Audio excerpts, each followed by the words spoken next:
अऊज़ु बिल्लाहि मिनश शैतानिर रजीम बिस्मिल्लाहिर रहमानिर रहीम बदीउस समावाति वल अर्द व इज़ा क़दा अम्रन फ़इन्नमा यक़ूलु लहू कुन फयकून। सदक़ल्लाहुल अज़ीम। सूरह अल बक़रा की ये आया मुबारका, इसके एक एक हर्फ का माना ये है। बदीउस समावात, बदीउन कहते हैं किसी मिसाल या नमूने के बगैर कोई चीज़ वजूद में लाना। अस्समावात आसमानों, समा की जमा है, वल अर्द और अर्थ ज़मीन, व इज़ा और जब, क़दा हुक्म दिया या फैसला कर लिया, अमरन किसी भी काम का, फ़यकूलु लहू कुन तो उसके लिए फरमाता है, फ़यकूलु पस फरमाता है वो, फ़ा पस यकूलो ये फ़ेल मुज़ारे का वाहिद मुज़क्कर गायब का सिगा है। ताला यकूलो इसके माना है कहता है, यानी अल्लाह ताला फरमाता है कुन हो जा, ये फ़ेल अम्र है, हुक्म देता है। फ़यकून पस वो हो जाता है। फ़ा माने पस, यकूनो फ़ेल मुज़ारे का वाहिद मुज़क्कर गायब का सिगा, इसके माना है वो वजूद में आ जाता है, वो हो जाता है।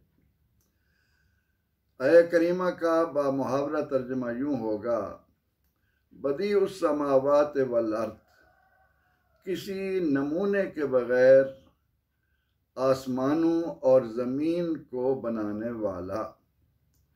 वइज़ा क़दा अमरन और जब भी वो किसी काम के करने का हुक्म दे, फ़इन्नमा यक़ूलु लहू कुन फ़यकून तो बेशक वो फरमाता है कि हो जा और वो हो जाता है। परवरदिगार आलमीन जिसने हमें अदम से वजूद अता किया, हमारे लिए ज़मीन को एक रहने की जगह करार दिया, हमें अपनी नियाबत के एजाज़ से नवाज कर इस कुर्रे पर रखा और हमें आजमाइशों से गुज़रने के बाद कामयाबी की सूरत में हमेशा हमेशा के लिए इनामात और नाफरमानी की सूरत में जज़ा के बजाय सज़ा का निज़ाम भी मुकर्रर कर दिया। उस अल्लाह के वजूद को मानना, उसको अपनी ज़ात में, अपनी सिफ़ात में, अपने अफ़आल में यकता तस्लीम करना, ये बंदे की ज़िम्मेदारी है। इस बात को समझाने के लिए परवरदिगार आलमीन ने आदम अलैहिस्सलाम से लेकर मुहम्मद अरबी सल्लल्लाहु अलैहि वसल्लम तक अंबिया किराम अलैहिस्सलाम की एक जमात मुकर्रर फरमाई। उसने औलाद आदम की रहनुमाई के लिए आसमान से इल्हामी तालीमात नाजिल फरमाई, सहीफ़ों की सूरत में, किताबों की सूरत में, और कुरान करीम उसकी आखिरी महफूज और हर तरह के शक व शुबा से बाला किताब है। अब इस दुनिया में औलाद आदम की जिम्मेदारी ये है कि वो अपने ताल्लुक़ को अपने बनाने वाले के साथ किसी भी अंदाज में कमज़ोर ना होने दे। नबी अकरम रहमत आलम सल्लल्लाहु अलैहि वसल्लम ख़ातमुन नबिय्यीन हैं।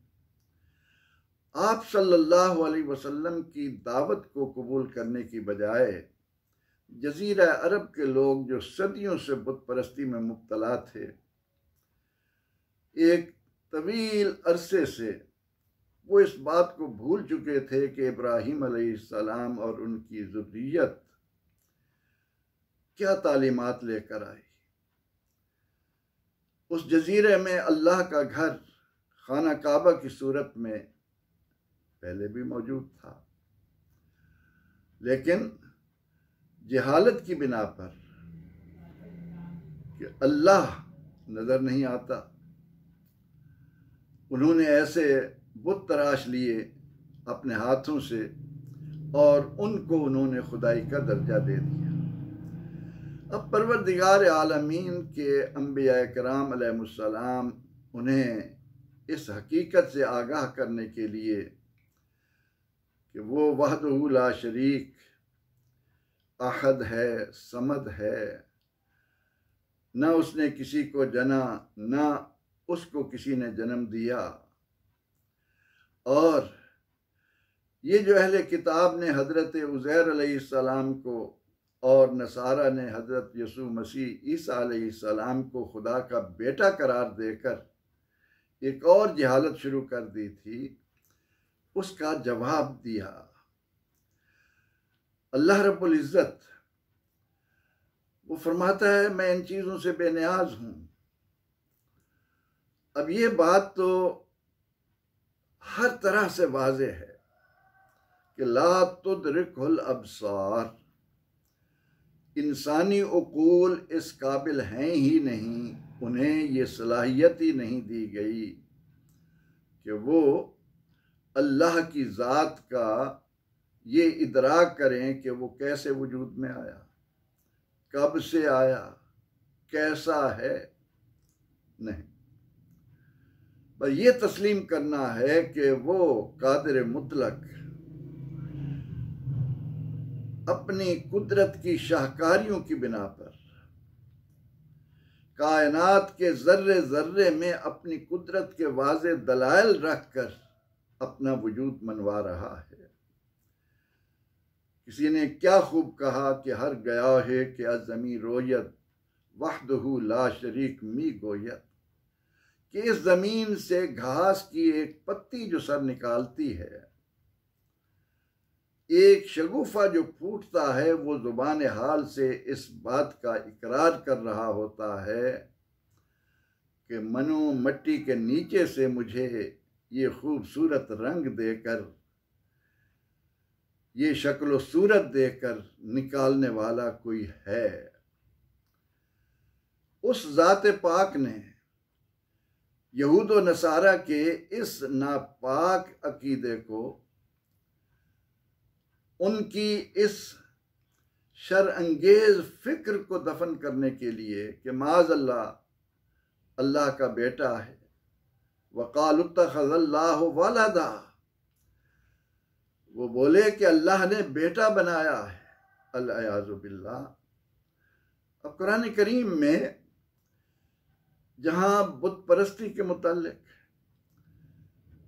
रद्द किया गया, कई अंदाज इख्तियार किए गए, वहाँ इस बात का भी रद्द किया गया कि माज़अल्लाह अल्लाह ताला ने किसी को अपनी औलाद बनाया है। अब नसारा ने ईसा अलैहिस्सलाम को खुदा का बेटा क्यों करार दिया? महज इसलिए कि उनका बाप नहीं है, महज इस बिना पर कि अल्लाह ने हज़रत मरियम सलामुल्लाह अलैहा से उन्हें अपनी कुदरत कामिला से दुनिया में भेजा। जब उन्होंने ये बात कही कि हम ईसा अलैहिस्सलाम को इसलिए खुदा का बेटा करार देते हैं कि उनका बाप नहीं है, तो इस पर परवरदिगार आलमीन ने उन्हें कहा इन्ना मसला ईसा इंदल्लाहि का मसल आदम, ईसा अलैहिस्सलाम की मिसाल अल्लाह के नज़दीक आदम की तरह है। अब ईसा अलैहिस्सलाम की तो माँ मौजूद है, आदम का ना बाप है ना माँ, वो कैसे वजूद में आए?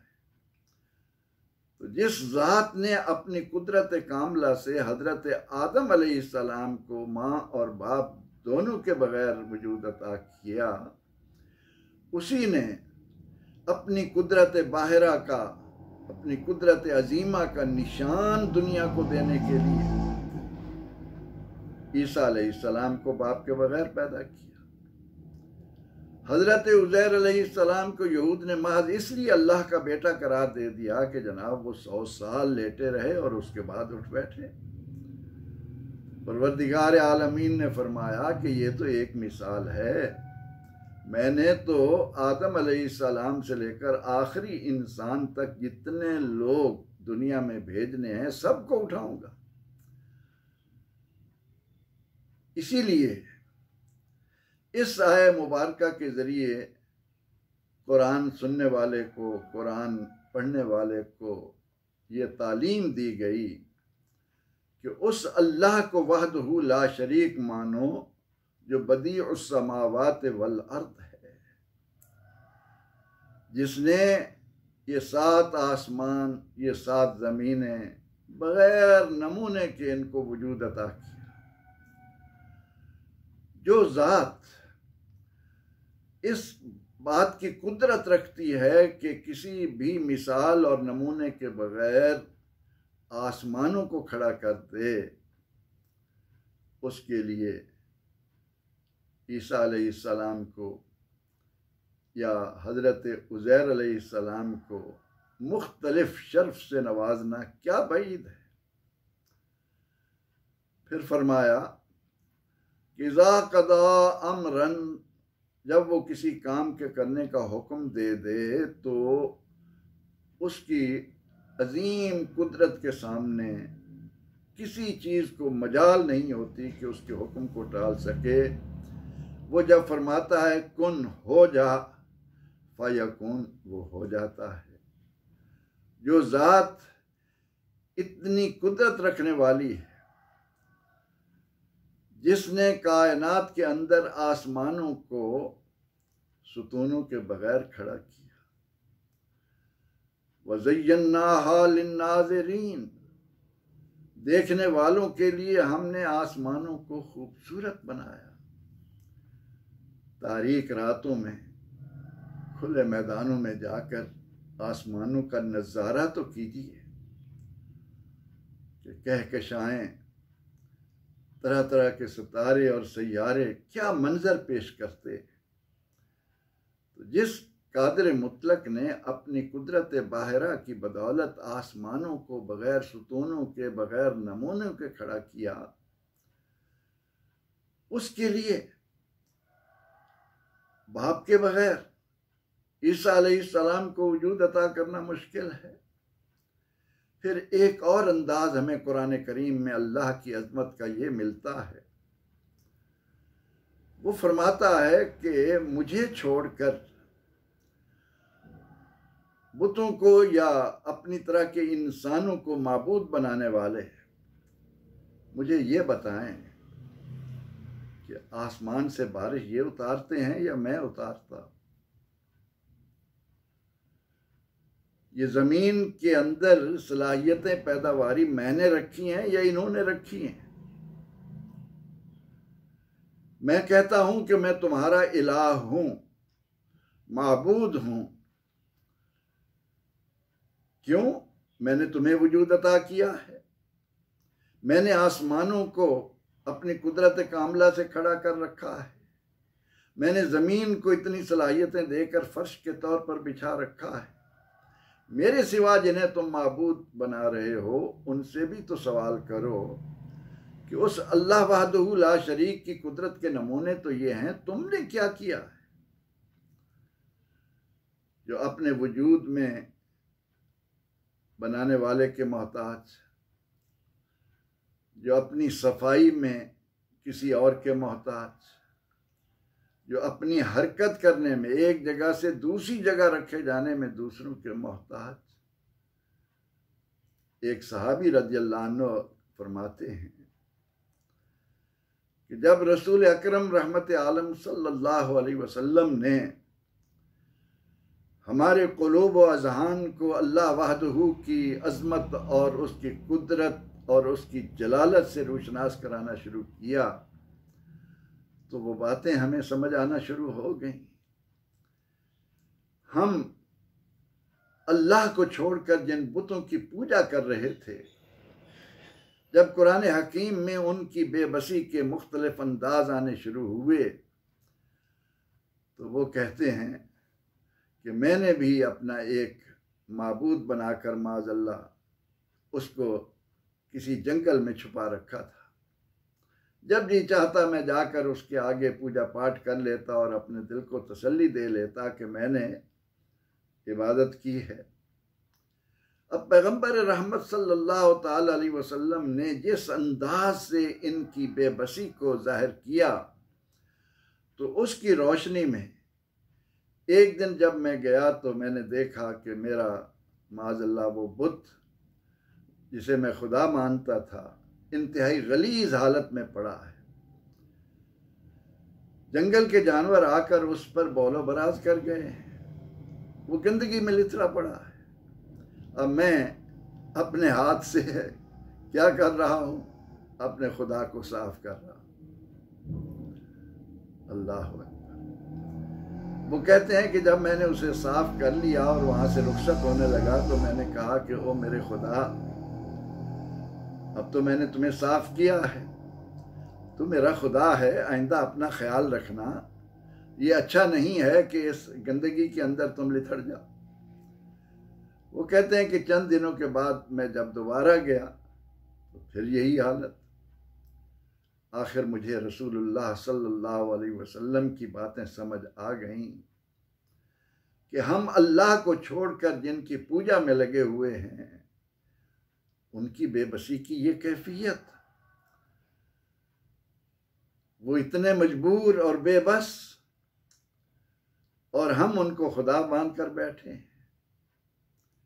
सैयदना हजरत अबू बकर सिद्दीक रज़ियल्लाहु अन्हु के बारे में भी उलमा ने लिखा कि आप 6-7 साल के बच्चे हैं,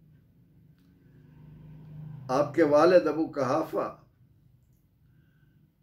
आपको अपने साथ लेकर अपने खुदा के पास ले गए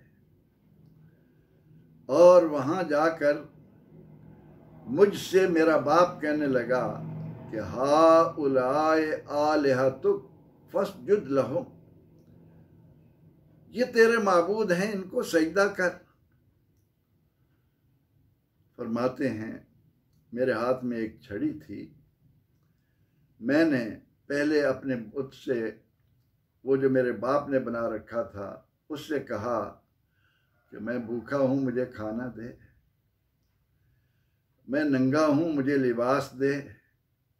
अब बुत से क्या जवाब मिलना था? कहते हैं मैंने जोर से वो छड़ी मारी और उस बुत के टुकड़े टुकड़े करके रख दिया। अब नबी अकरम रहमत आलम सल्लल्लाहु अलैहि वसल्लम औलाद आदम के कुलूब व अज़हान पर यही दस्तक देने तो तशरीफ लाए कि तुमने उस अल्लाह को छोड़कर जिसकी कुदरत की निशानियां जर्रे जर्रे में तुम्हें दिखाई जा रही हैं, जिसकी तख्लीक का शाहकार सबसे बड़ा तो इंसान खुद है, जिसके मुतल्लिक फरमाया गया कि वफ़ी अनफुसिकुम अफला तुबसिरून, वो तुम्हारे अंदर मौजूद है, तुम देखते क्यों नहीं हो, आंखें क्यों बंद कर रखी, और अपने हाथों से बुत तराश तराश कर, कहीं लात है, कहीं मनात है, कहीं हुबल है, कहीं कोई है, कहीं उज़्ज़ा है, और अल्लाह का घर 360 बुतों से अटकर कितनी खिलासत उसके अंदर भर दी गई थी।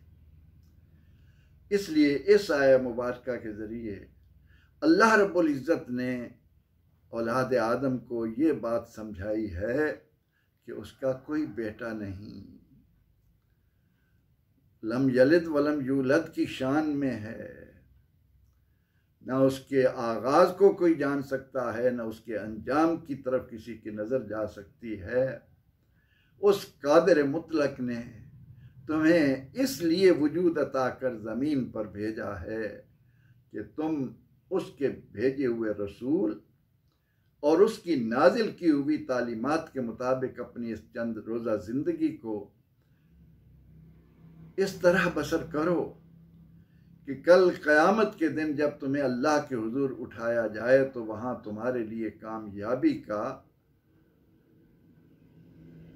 तुम्हारे लिए वहाँ पर हर तरह की खराबी से बचने का आलम हो। तुम्हें ये खुशखबरी सुनाई जाए कि तुम कामयाब हो, मैंने तुम्हारे लिए ये अबदी इनामात तैयार कर रखे हैं, अब इनमें दाखिल हो जाओ। हमें इस अकीदे को पुख्ता करना है कि हम जिस ज़ात के बंदे हैं, हम जिसकी मखलूक हैं, वो हमारा खालिक व मालिक हर ऐब से, हर नक्स से पाक है। वो ना बूढ़ा होता है, न उसकी हैत में कहीं कोई तब्दीली आती है। वो हमेशा से ताकतवर था, है और रहेगा। उसको छोड़कर जिनको तुमने उसका बेटा माज़अल्लाह बनाया, वो तो मौत के अमल से भी गुजरे। उज़ैर अलैहिस्सलाम अगर 100 साल बाद उठाए गए तो क्या उसके बाद वो एक मुकर्रर वक्त गुजार कर ज़मीन के नीचे नहीं गए? क्या ईसा अलैहिस्सलाम आसमानों से दोबारा उतार कर